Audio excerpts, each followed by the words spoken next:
voor die Joodse Raad. Lukas 22 vers 63 tot 71. Terwyl Petrus iewers kop onderstebo sit en huil oor alles wat die nag met hom gebeur het, speel 'n ander groot drama af in die stad Jerusalem.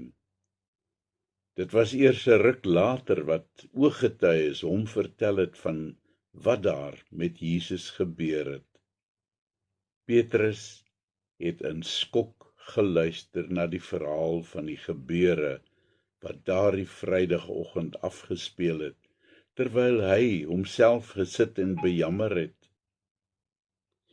Nadat Petrus vroegoggend al huilend die nag ingehardloop het, het die soldate steeds dwars deur die nag aangehou om Jesus te spot en mishandel. Allerhande godslasterlike dinge het hulle hom toegesnou.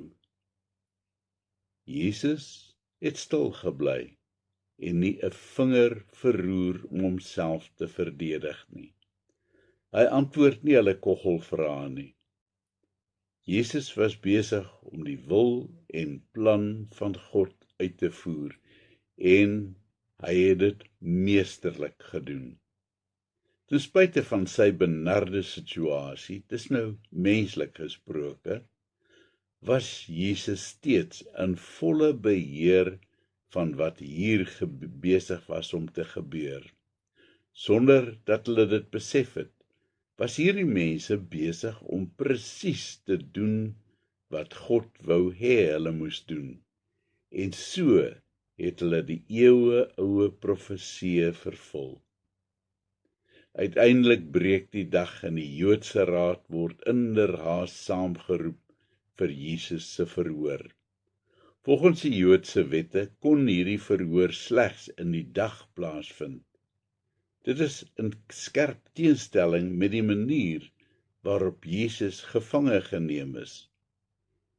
Dit moes juis onder die dekmantel van die pikdonker nag gebeur om te verhoed dat die volk in opstand kom.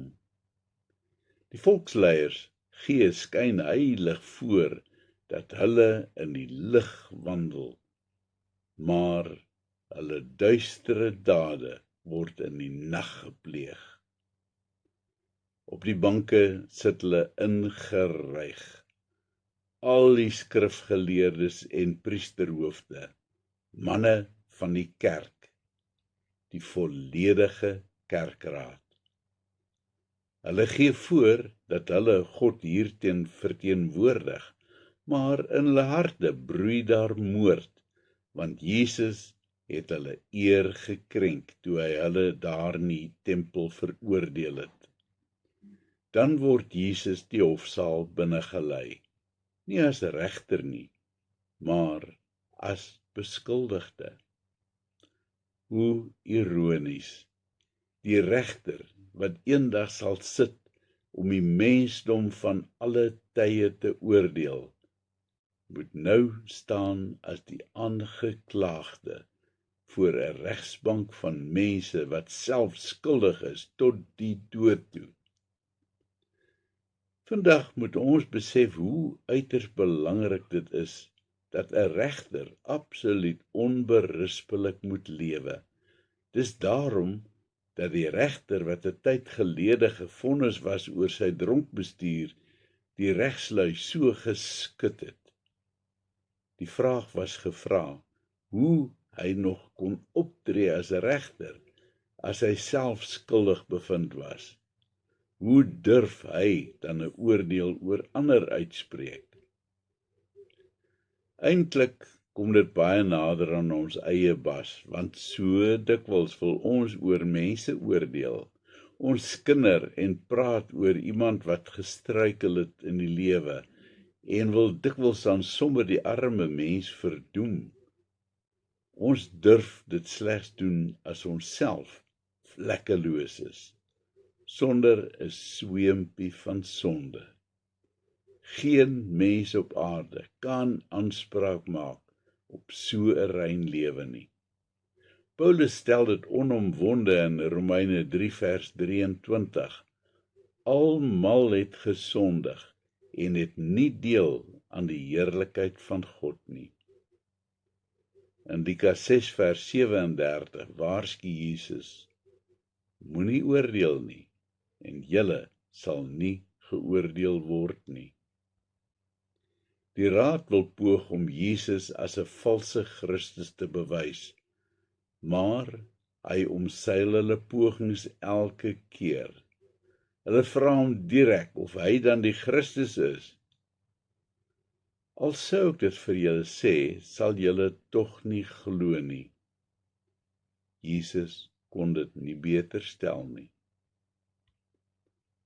Maar dit is soos water wat van 'n eend se rug afloop en steeds probeer die dikvellige heiliges vir Jesus uitvang.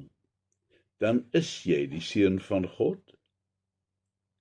Dit is soos julle sê, ek is, antwoord Jesus hulle vraag, so reguit as wat maar kan. Op grond van die feit dat Jesus die waarheid gepraat het, word hy veroordeel. Hulle oordeel is dat sy aanspraak 'n leuen is, en so spreek hierdie manne dan eintlik 'n oordeel uit oor hulle self, want in Johannes 3 vers 18 staan daar duidelik, wie in hom, die Seun, glo, word nie veroordeel nie. Wie nie glo nie, is reeds veroordeel. Hoe tragies dat dit juis die baie godsdienstige mense is, wat nie hulle harte kon oopmaak vir die Seun van God nie. Kom ons bid. Dankie Here, dat U my oë oopgemaak het, dat ek U kon herken as die ware Seun van God. Amen.